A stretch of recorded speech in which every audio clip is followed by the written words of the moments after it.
Hey, how's it going? Nick Digilio here. Thank you for checking out my YouTube channel. And please check out my Patreon page where you might be checking out this video. If you got a few extra bucks, please leave them. Donate. It's cool. You find a tier. Donate like $3 to $6 to $25 a month. It helps out a lot. The videos, the reviews, the podcast stuff that I do, I'll do that for free. So if you can help out and kick back a little dough, that'll help things keep going. So please help out. That'd be awesome. Patreon.com/NickD Show. You can check out my podcasts. I got two of them. The Nick D Podcast, an entertainment pop culture podcast with my co-host Esmeralda Leon, where I review movies and talk about entertainment and pop culture and all kinds of stuff. Very similar to what I used to do on WGN. And then my other podcast is called That Show Hasn't Been Funny in Years, an SNL podcast, and it's all about Saturday Night Live. It's a weekly podcast. You should check that one out. That's even if you're not a fan of SNL, I'm real happy about this podcast, and I love doing it. So it's all about Saturday Night Live. Every Wednesday, a new episode of That Show Hasn't Been Funny in Years, the SNL podcast drops, and every Tuesday and Friday, new episodes of the Nick D Podcast, all at radiomisfits.com.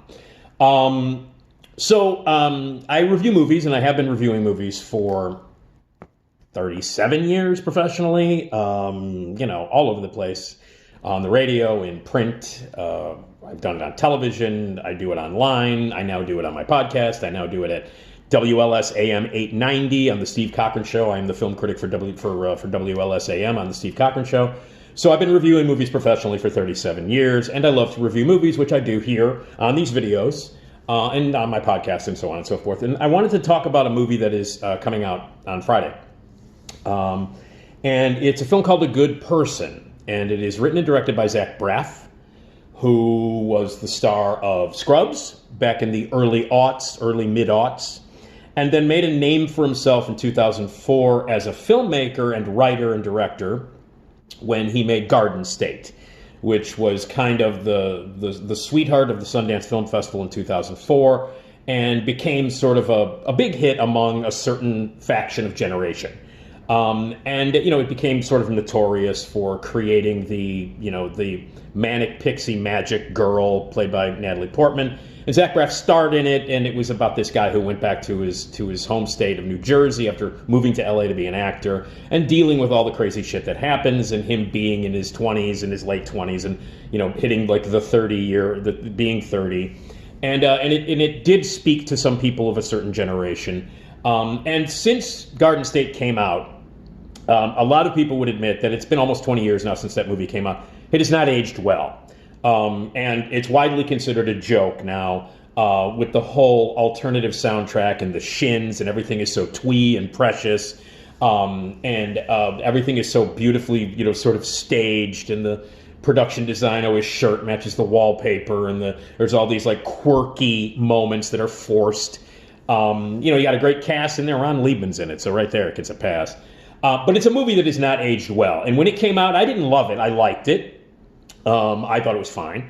And I think there are things in it that are great. Like, for instance, Peter Sarsgaard, who's great in everything, and he's great in it. I loved Ron Liebman.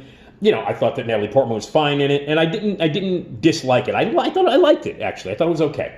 It didn't speak to me like it spoke to a lot of other people, including a friend of mine, Eric Childress, who is 10 years younger than I am. And when that movie came out, it really spoke to him. He was at that age, where it spoke to him.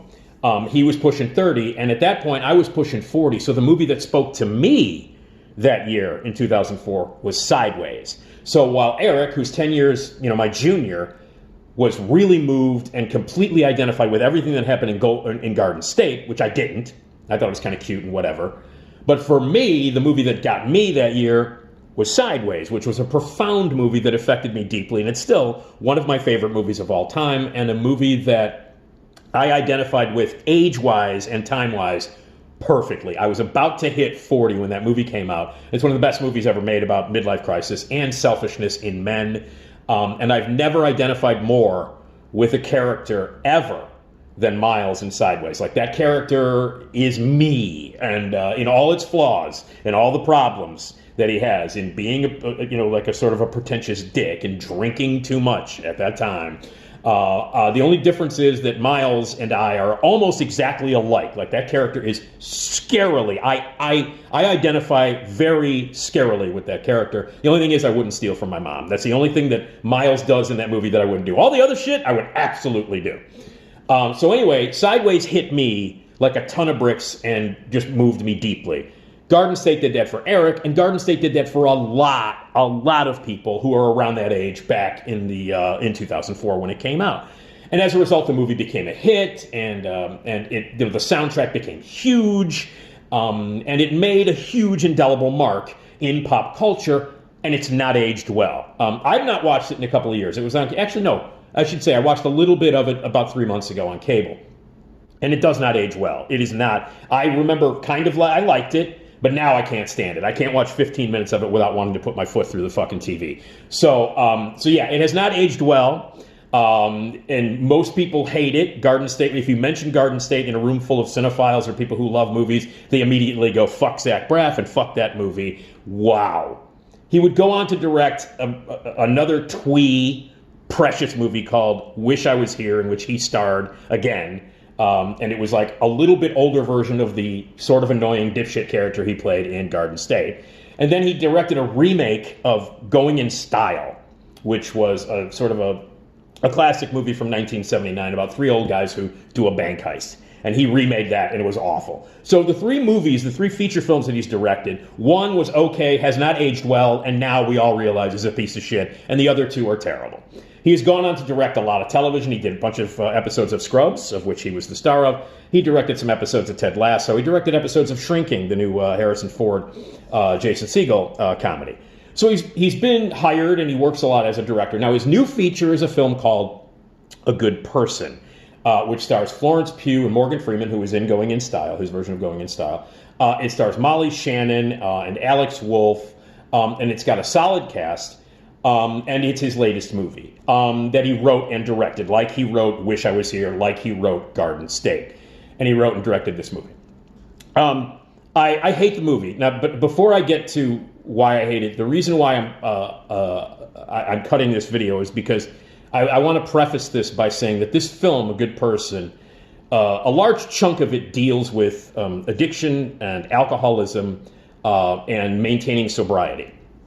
Now, for those of you who've watched these videos, you've listened to me on the radio, or you listen to my podcast or anything like that, I'm very honest and open about the fact that I'm a recovering alcoholic.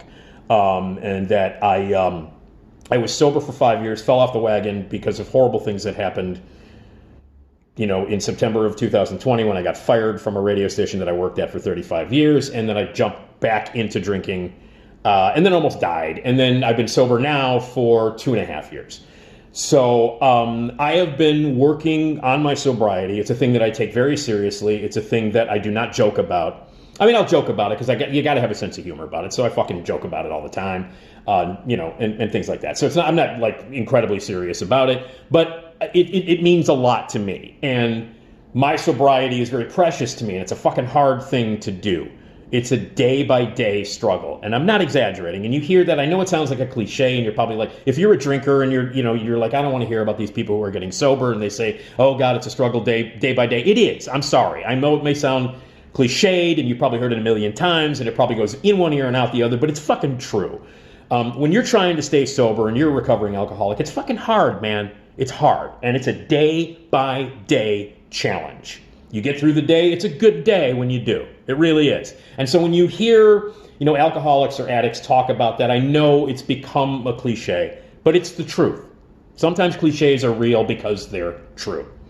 So anyway, when I see a movie that deals with addiction or sobriety or alcoholism in any way, I watch it, I have to kind of change the way I watch it. There was a movie came out last year, which was my favorite movie of the year, called To Leslie, which featured Andrea Riseborough in, I think, one of the most glorious and amazing and powerful performances I've ever seen in a movie last year. And that was a movie that was about alcoholism and about addiction and dealing with sobriety. And it did it beautifully. It did it honestly, it did it intelligently, it did it respectfully, and it did it powerfully and in an inspiring, moving way. So whenever I see a movie that deals with that kind of stuff, I have to watch it on a different level. So I'm prefacing what I'm going to say about A Good Person by saying that When I watch a movie of this kind, I always have to make sure that while I'm watching it, I realize that this story that I'm watching is not my story. Meaning that every time I watch a movie, it's not my story of how I got sober. It's not my story of how I dealt with alcoholism. It's their story. They're telling it. So I always have to distance myself from it, because everybody's journey to sobriety or journey through addiction or alcoholism, everybody's journey is completely different. Nobody's is the same. Nobody follows the same path to sobriety. Nobody follows the same story to dealing with their addiction or their issues in the same way. There is not a right or wrong way to get to sobriety. There is not a right or a wrong way to deal with alcoholism or addiction. And I always have to have that through my head while I'm watching it. I can't go, okay, well, that's not how I dealt with it. That's not how it was for me, so this movie is bullshit. I can't do that. Okay? So, when a lot of people who aren't dealing with, who aren't in recovery are watching these kind of movies, this kind of stuff doesn't go through your head, and that's absolutely expected and very cool, that you don't have to deal with this kind of shit. But those of us who are in recovery, who are watching movies like this, you can't help but take your own personal story and apply it to what you're watching, or at least it influences how you digest the movie that you're watching. So it's impossible for me to watch a movie about recovery or addiction or alcoholism without having my story running through my head while I'm watching it. Well, I wanted to preface that. It's very difficult sometimes to separate myself and my story, my personal addiction and alcoholism story, from the addiction and alcoholism movie that I'm watching. And so sometimes I will criticize a movie, maybe unjustly, because it didn't follow the path that I followed. So I have to realize that. Now, as I was watching A Good Person, which, by the way, is about Florence Pugh, is the lead in it. She's fantastic, as always. She's an amazing actress. And she plays a woman who has a great life at the beginning of the movie. She's got a great job. She's engaged to be married to a wonderful guy. And they're very happy, and they're looking forward to their life. And one day, she picks up her future sister-in-law, her husband, from the airport, and they're driving back, and she gets distracted, and there's a horrible car accident while she's driving, and her future sister-in-law and her future sister-in-law's husband die in the car accident. It's an unbelievable tragedy, and she survives. She's in the hospital, and as she wakes up from being in a slight coma, she's got a neck injury and a head injury, and horrible things have happened to her physically, but she survived. The other two people died in this accident, and of course she feels responsible for it. Cut to a year later, she's living with her mother. She is broken up with her fiance, whose sister had died in the accident. And she's now living with her mother, played by Molly Shannon, and she is now addicted to opioids because they were pain medications that she took after she got out of the accident. And the movie deals with grief, dealing with the guilt that she felt while driving the car and getting into this accident that killed her future sister-in-law and her husband. And dealing with the fact that she is now addicted to opioids, that she has become an addict. And it's about dealing with addiction and dealing with grief and dealing with guilt. And mixed into this is Morgan Freeman, who plays the man who would have been her father-in-law. So his daughter was killed in this car accident, and he feels that Florence Pugh's character is responsible for it. And they meet, coincidentally enough, when she's trying to go to AA meetings. She meets at an AA meeting that Morgan Freeman is at because his character is a recovering alcoholic. And it's about these two characters that were going to be part of a family, but that was destroyed. And it's about Florence Pugh dealing with her addiction, dealing with her relationship now with what would have been her future father-in-law, and then both dealing with addiction and alcoholism and opioid addiction, and how they deal with it through grief. That's what the movie's about. Now, before I get to the reason why I vehemently hate what happens in this movie, like I was angry beyond all measure during the last half an hour, 40 minutes of this movie, let me just read a little bit about what Zach Braff wrote. Now, after seeing this movie, Zach Braff can fuck off, okay? He can fuck the fuck off after I've seen this movie. The way he handles addiction and alcoholism in this movie is not only wrong, not just me filtering it through my personal experience, but wrong in the most general sense. He fucks it up beyond belief to the point where it is unbelievably insulting and aggravating and anger making. The way this guy deals with alcoholism and addiction is fucking insulting to anybody who's ever gone through it in whatever capacity they've gone through it. It's a goddamn insult, and it's wrong on every level, and I was infuriated at the end of this movie. And so all the problems I've had with his other movies, how twee and special and you know and quirky they are, and his little Shin music videos, and his little Manic Pixie Girl, and his little fucking Garden State, and Wish I Was Here, and his terrible remake of Going in Style. While I've also come to terms, even before this movie, of how much of a terrible filmmaker and a really pretentious and pompous and twee and jag-off screenwriter he is, he goes way beyond that just being bad into absolutely dangerously insulting shit that he puts and represents for alcoholism and for addiction in this goddamn movie. It's an insulting and almost dangerous goddamn movie, and filled with untruths. But let me just read a couple of quotes from how much of a pompous asshole Zach Braff is. Now, he dated Florence Pugh for a few years, and they broke up, but he wrote this movie for her. And here's how much he loves himself. Here's how much Zach Braff loves himself and his writing. He loves it. He loves it so much that he pisses on recovery and he pisses on sobriety and how you're supposed to put it in a movie, because his writing and his style is so much more important than actually presenting an accurate representation of what it's like to deal with addiction, because he loves himself so much. Listen to this. So here's him talking about, I was in awe of her talent so much. And I said, I want to write this for Florence, because what I'm writing is going to be really challenging. It's going to be incredible, and she's got to be incredible. And she is. So he explained that they dated for a little while, blah, blah, blah. And while he sat down to write this, he said, it wasn't for your average actors. He said, I didn't write the part for myself. So I thought of Florence Pugh opposite some legend that we needed to have in the movie. So he felt so strongly about how great his material was and how incredibly challenging it would be. Like he's writing it going, oh my God, I'm writing something great. I'm writing something so challenging. I need specifically amazing actors to do it because what I'm writing is so important. Fuck you. It's not. So anyway, that's what he's literally talking about, how important this thing is that he's writing. That it requires an actress of unbelievable talent in order to pull it off because his writing is so challenging and important. So he gets Florence Pugh and he gets Morgan Freeman. Morgan Freeman says yes to it because they worked together on Going in Style and because he saw a lot of himself in the character that was written for Morgan Freeman.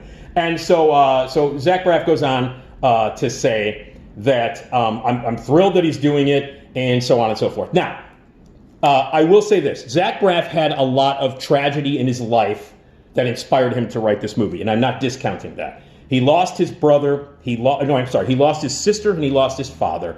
And one of his best friends, a very, very famous Broadway actor, who was staying in his guest house, got COVID and died at the age of 41, leaving his kid and his wife behind. So, losing family members and losing a close friend and them leaving a family behind was the inspiration for writing this script. Now, I am not at all discounting how those tragedies and those horrible, horrible, absolutely, obviously horrible things happened to him that affected him and made him want to write this script. So I am not reducing that in any way. I am not discounting that, nor am I saying, oh, well, whatever, he had some tragedy in his family. Those tragedies are real, and you have to deal with them, and you deal with them in different ways. And as a writer myself, I know that sometimes you have to deal with shit, and you write it, and it helps. So that's great. So I'm not discounting the horrible tragedies that happened with him. I'm not discounting him feeling like responsible for taking care of the family that was left in his guest house when that person died, which is what this movie is kind of about, with Florence Pugh's character feeling responsible for taking care of something that she felt she was responsible for the death of. All of that is legitimate. His feelings and the tragedy and the horrible things that happened to Zach Braff in real life, absolutely legitimate and makes sense that you need to get that out in some way and write. So I'm not discounting that. I am, however, saying that he wrote a really shitty script. So, despite the fact that the stuff that inspired him was tragic and real and absolutely legit, he has written a shitty script. He has written a script that is stereotypical, that is by the numbers, that has every cliche in the world in it, and you expect this from the guy who wrote Wish I Were Here and Garden State. And it's precious and twee, and it has all the elements that were so grating and terrible about Garden State multiplied by 100. He is, however, loading this movie with great actors. Morgan Freeman is fantastic, and he's good in this. Florence Pugh is a tremendous actress who is impossible. It's impossible for her to do anything wrong. And a lot of the supporting characters are great. Molly Shannon's particularly great, who has dealt with death in her family with car accidents. In fact, her drunk father is responsible for the death of his wife and her cousin in a car accident that changed the course of Molly Shannon's life. And it involved alcohol, and it involved car accident, it involved death. So her being in this movie is also kind of like an important statement that Zach Braff is making by putting a woman who has dealt with this in real life into this movie. And I will say that all of Molly Shannon's scenes work. The scenes with her and Florence Pugh work. And the majority of the scenes with Morgan Freeman work. The problem with this movie is that for 2/3 of it, it crosses a line every once in a while in the world that you're dealing with in alcoholism. It breaks some rules about showing what's happening in AA meetings. It doesn't follow that path precisely, which is weird because Morgan Freeman is in recovery and has been in recovery for many years, and he okayed a lot of the stuff in this script because he acted in it. And for a while there, I'm like, okay, I'll let that pass because that's not how I dealt with it. So all of that stuff in my mind, it was hard to deal with. But on the simplest of levels, the first 15 minutes of the movie establishes that Zach Braff does not live on Earth. The way that these people behave, the way that they talk, and the kissy face, all the stuff between Florence Pugh and her fiancé at the beginning is so forced, so false, so twee and cute, and very The Shins-like way that is in Garden State, that no one on the planet talks or acts the way these fucking people talk or act in this movie. Ever. And it continues to do that. The first 15 minutes of the movie, I'm like, oh my God, I'm not going to make it through this movie because this has the same style, the same forced, cliched, we do not act this way on the planet, is filled with that. And then when the tragedy happens and it becomes about addiction, it gets more cliched, and then Zach Braff starts just forgetting about dealing realistically with how people have to deal with alcoholism or addiction. And it's just secondary to him trying to push every emotional button. I know that he did a Q&A here in Chicago after a screening, and they were talking about it, and he said, somebody asked him about addiction, and he said, well, the movie's not about addiction. It's about dealing with grief. And they were like, well, were there any movies about alcoholism or addiction that inspired you? And he said, nah, that's not what I was really concentrating on. The movie that really inspired me here was Terms of Endearment. So, not to slam Terms of Endearment, because Terms of Endearment is a remarkable movie. It's one of my favorite movies, one of the best movies of the 80s, and it's a great film. But your inspiration for a movie that is actively trying to and deal with opioid addiction and alcoholism and AA, when you have that stuff as a major, major component of your movie, and you don't say, nah, I wasn't inspired by that, the movie's about grief, so my inspiration was Terms of Endearment? Your inspiration for this movie, which deals explicitly with opioids and alcoholism and AA, is fucking Terms of Endearment? Which doesn't have an alcoholic moment in it. There is no opioids in that movie. There's a lot of grief and tragedy and dealing with it, but your inspiration for making a movie where a chunk of it is about that, is about addiction, it's Terms of Endearment? I think that says volumes about how fucking clueless Zach Braff is. Now, to have Molly Shannon in your movie, yeah, okay, obviously, that says a lot. And to have Morgan Freeman, a guy who's dealt with addiction in his past, that says a lot. But the fact is that you have fucked it up. And in the last half hour of this movie, it goes from being annoying to downright insulting and infuriating. There is a moment in this movie, I won't give away too many of the details in case you're going to go see this movie, which I don't recommend you do. Because just on the simplest of basis, on the simplest of facts, it's just a really bad, cliched movie of the fucking week. That despite having great actors and actresses in it, every emotion is false, it is cliched, it is movie of the week bullshit. But on top of that, it's an insult to anybody who's ever gone through AA. It's an insult to anybody who's ever had addiction issues or sobriety issues. At one point in this fucking movie, a person who has been established, as a member of AA, who is a sponsor to Morgan Freeman's character, at one point they drive up to a party in the middle of the night. I'm not going to go into the details, but they drive up to the party in the middle of the night. The sponsor is driving the car. The alcoholic, who this person is the sponsor of, gets out of the car, the door opens up, and a bottle of booze falls out and breaks on the ground, and he gets out of the car and staggers. Once again, his fucking sponsor is driving this car, which means that his sponsor allowed him to get into a car with a bottle of whiskey that he had been drinking from and drive him to a fucking party while he's swigging whiskey to the point where when he opens the door, the whiskey bottle falls and falls out. And then you find out he's got a gun with him. And this is all fine in the Zach Braff world. In the Zach Braff, I'm more concerned about terms of endearment than I am about actually accurately portraying alcoholism or addiction in a fucking movie. He has a sponsor from AA drive a guy to a fucking party where everybody is drinking while he's got a bottle of whiskey and a gun in his pocket. This is allowed. And that's just one of the issues. And then it just goes on from there. He pulls the gun out and all kinds of insane shit that would never happen with anyone dealing with. And there are simple things, behavior, there are simple pieces of dialogue in it that are just absolutely inaccurate to how anybody, not just me, how anybody in the world has ever dealt with getting sober or dealing with addiction or alcoholism. It's a fucking insult. And that moment, to take someone who is supposed to represent who's supposed to represent Alcoholics Anonymous as a sponsor, and to have it be okay to have this person driving this guy around swigging whiskey and throwing the bottle out the window, like a sponsor is going to do that in real life? No, Zach. No, stop watching Terms of Endearment over and over again, Zach. So at that point, and then it gets even worse from there. The party scene gets even worse. The way that it's resolved is false and bullshit. There are easy answers in this movie. The struggles and the daily struggles are mentioned a lot, but they're not shown in the movie. There are very dramatic moments like someone pulling out a bottle of whiskey and looking at it for a really, really long time, and very dramatic close-ups of the whiskey, which is so over the top and so cliche. That's not how it happens. You know what I mean? You don't like open up a door and look at a bottle of whiskey and have a very dramatic close-up of it and then cut to a shot of a bottle of whiskey being thrown across the room while a fucking sponsor from AA is allowing that to happen. That doesn't happen in the real world. It's completely misrepresentative. It's a fucking lie. It's infuriating. And Zach Braff should be taken to task for this. Now, there's one great scene in the movie. Molly Shannon and Morgan Freeman have a scene. And it's the best scene in the movie. It's the best acted scene. It's sweet. It's funny. It's real. It's one of the only real fucking scenes in the movie. And it deals with worrying about people who might be out there and falling off the wagon. And it is beautifully acted. It's well written, shockingly. But the key is you've got Molly Shannon, you've got Morgan Freeman, who have had this shit really happen to them in real life. And you can tell that scene alone, just the two of them, great scene. There are scenes in it that work just because of the cast. Florence Pugh is always great, and she's terrific in this movie despite being dealt a cliched bullshit script.